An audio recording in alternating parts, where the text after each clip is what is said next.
Hello, have you ever noticed that the M1 motorway is missing Junction 3?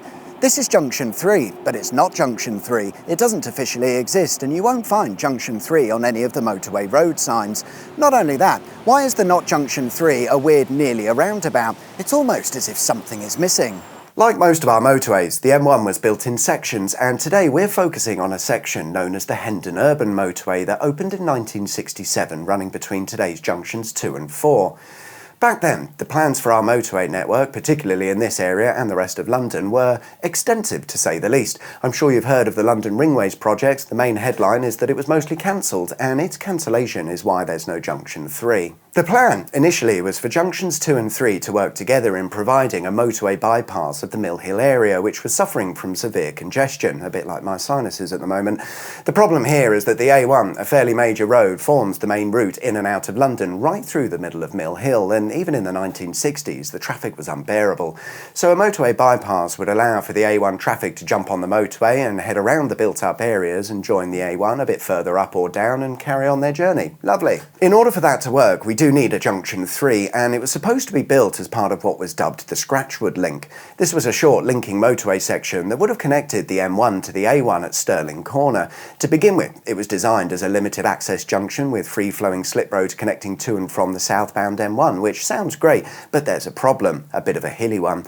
Whilst the distance from the planned Junction 3 to Stirling Corner is fairly minimal, the shape of the land makes it a pain in the arse. There's a massive hill in the way that creates a very steep gradient, almost too steep. However, it was the early 1960s, so they applied some of that 1960s road planning attitude. Oh yes, this is perfect. We'll just build a pair of massive viaducts and put them through here and chop up the hill accordingly, and before you know it, we'll be home in time for tea and cigarettes. But what about the golf course and the lovely countryside? Golf course, countryside. F*** you! A stellar plan indeed, but unfortunately after a few years of thinking about it, the Ministry of Transport decided that it was too expensive to build viaducts and a cheaper option would be required. So a complete redesign of the junction ensued, going from a free-flowing link to a much cheaper standard roundabout interchange. But the link motorway would now run through a not that much cheaper tunnel instead of using viaducts, to which the Ministry of Transport said, "Stop messing around lads and just remove the ground and build it in a cutting, it's even cheaper."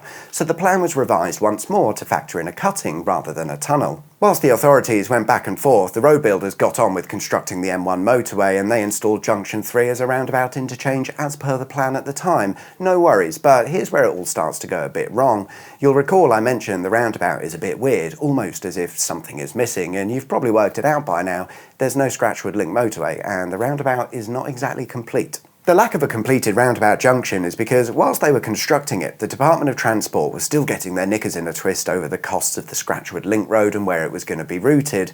So rather than build the full roundabout, not knowing exactly what they were dealing with, they constructed most of it, leaving out the bits where the Scratchwood Link motorway would have connected up.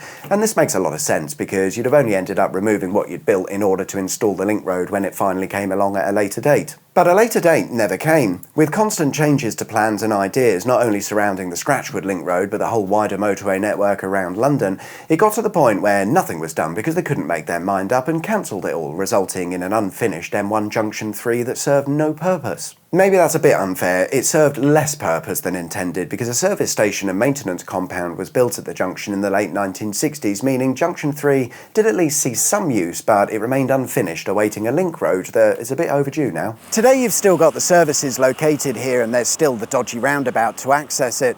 It's not Junction 3 because it was never finished and never officially opened as a motorway junction, but it was built, mostly, so it's as close to a Junction 3 as we're going to get. But it doesn't exist. Thanks for watching.